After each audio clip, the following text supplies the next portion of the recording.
do verbo que, gente? Olha lá.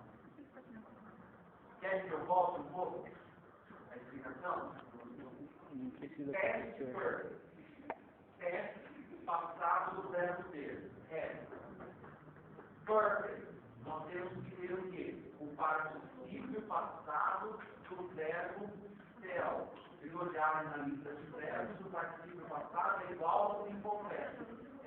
Tell, told, told. Coloquei aqui. E depois, conditional, nós temos um curso. E perfect, nós temos o have, mais o particípio passado do be. Se vocês olharem na lista de verbos, é o be.